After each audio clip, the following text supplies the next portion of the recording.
Сәлеметсіздер ме, оқушылар? Оқушылар, бүгінгі сабағымызды бастамас бұрын назарымызды экранға аударайық.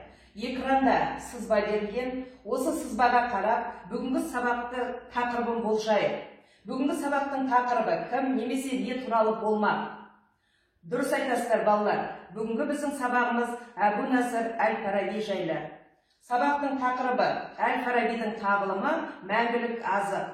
Сабақта меңгеретіндерің әл-Фарабидің орта ғасырда ғылымға қосқан үлесі, әл-Фарабидің шығармаларының мазмұны туралы, шетелдік ғалымдардың әл-Фараби туралы ой пікірлері, әл-Фарабидің екінші ұстаз екенін білесің, 150-ге жуық еңбегінің бар екендігін білеміз, әл-Фарабидің өмір жолы туралы білеміз. Сабақтың зерттеу сұрағы: әлем өркениетінің дамуына әл-Фараби шығармалары қандай үлес қосты? Оқушылар, қазір біз тарихи куәлік деген тапсырманы орындаймыз.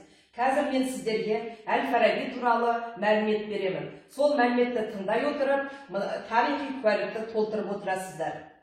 Әбу-Насыр әл-Фараби 870 жылы Фараб, қазіргі Отырар қаласында дүниеге келген. Әл-Фараби ғылымның барлық салаларын меңгерген. Сондықтан әл-Фарабиді біз Аристотельден кейінгі екінші ұстаз дейміз.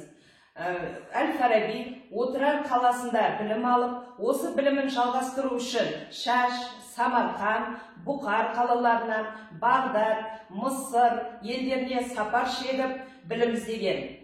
Әл-Фараби өзінің 150-ге жуық еңбектерін жазып қалдырған. Бұл еңбектерінің көбін Бағдат қаласында араб тілінде жазған. Әл-Фараби өте қарапайым адам болған.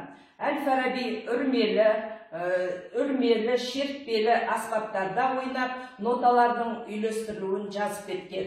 Әл-Фараби өзінің үлкен музыка деген еңбегінде бір-біріне ұқсайтын аспаптардың айырмашылығын, дауыстардың шығу жолдарын зерттеп жазып кеткен. Медицина саласында зерттеп, екінші ілім деген өзінің үлкен еңбегін жазды. Осы еңбегін атақты Ибн Сина өзінің емделу деген кітабын жазған кезде басшылыққа алған. Әл-Фараби сонымен қатар астрономия ғылым саласында зерттеген. Астрономия ғылым саласында жұлдыздар туралы өзінің шығармасын жазып, астрономия мен астрологияның айырмашылығын айқындап берген. Ал енді оқушылар, орындаған тапсырмаларыңызды дұрыс жауаппен салыстырып көріңіздер. Оқушылар, енді әл-Фараби мұражайына саяхат жасайық.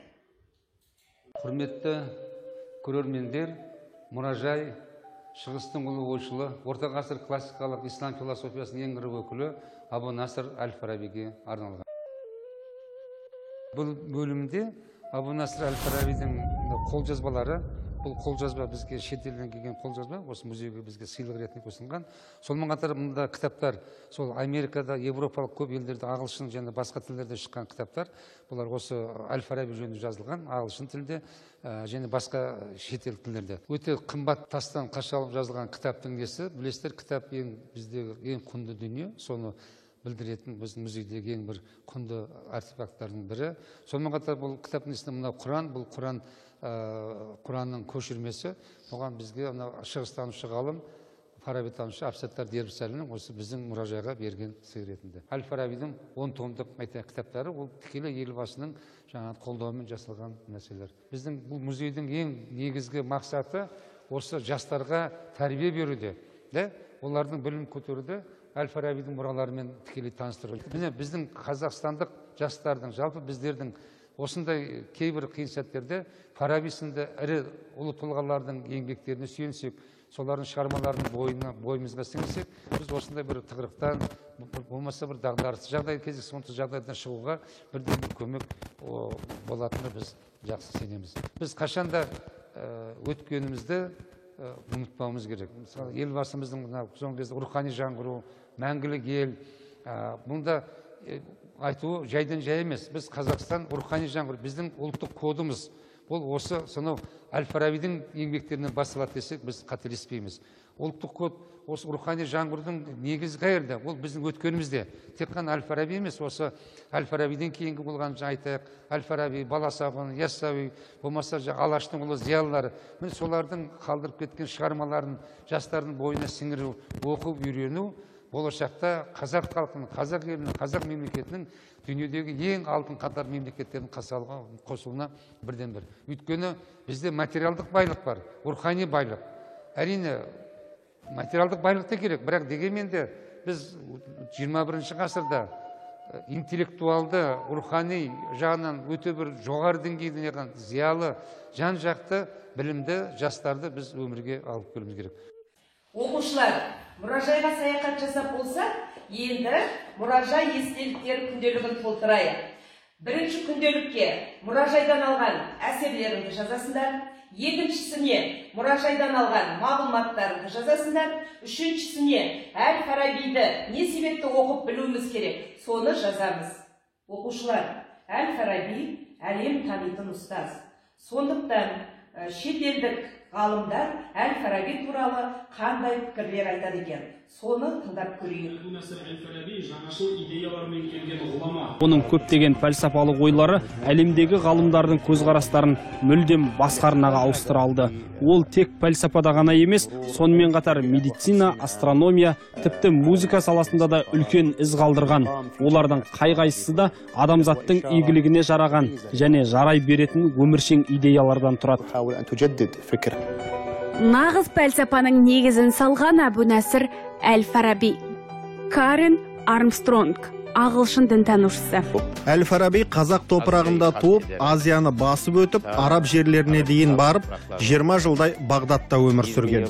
Ол жерден Анадолыға өтіп, бүгінгі Түркияның Урфа маңындағы Харран қаласында білім алған. Одан әрі қарай Шам өлкесіне және Мысырға дейін барған. Қайда жүрсе де сол кездегі қазақ халқының киімін үстінен тастамаған.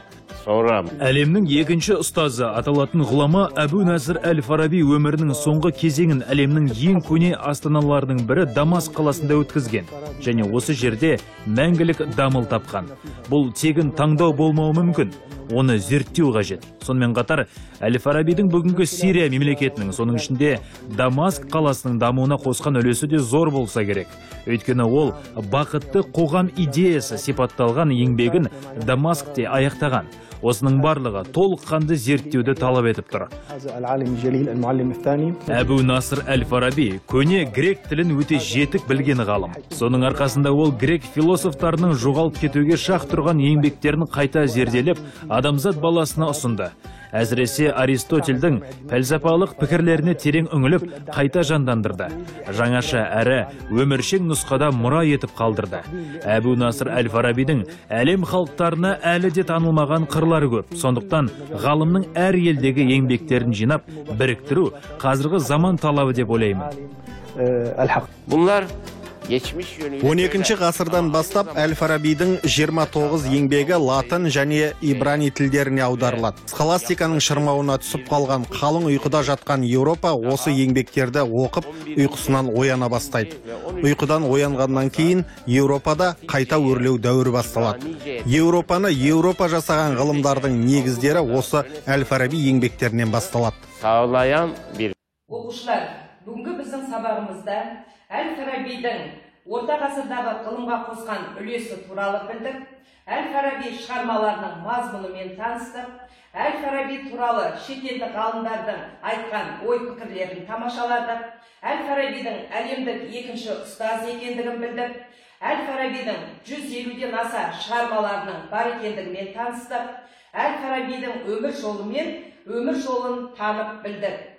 Енді бүгінгі біздің сабағымыздың зерттеу сұрағы әлем өркениетінің дамуына Әл-Фараби шығармалары қандай үлес қосты деген зерттеу сұрағы болған. Осы сабағымызда зерттеу сұрағына жауап алдыңыздар деп ойлаймын. Оқушылар, бүгінгі сабағымызды қорытындылай келе интеллект картасын толтырамыз. Бұнда Әл-Фарабидің жүріп өткен өмір жолы, Әл-Фараби қай жерде дүниеге келді, қай жерде білім алды, өмірінің соңғы жылдарын қай жерде өткізді, сол туралы жазасыздар. Келесі, Әл-Фараби еңбектер туралы бүгінгі сабақта Әл-Фарабидің қандай еңбектерімен таныстыңыздар, соның атын жазып қоясыздар. Келесі, ғылымның қай саласына үлес қосты, яғни Әл-Фараби айналысқан ғылым салаларының атауларын жазып қоясыздар. Шетелдік ғалымдардың Әл-Фараби туралы ой пікірлері. Шетелдік ғалымдар Әл-Фараби туралы өздерінің қандай ойларын білдірді, сол туралы жазамыз. Балалар, осы интеллекті картасын толтырып жазған оқушыға ең жоғарғы балл қоямыз. Оқушылар, бүгінгі сабағымыз осымен аяқталды. Сау болыңыздар.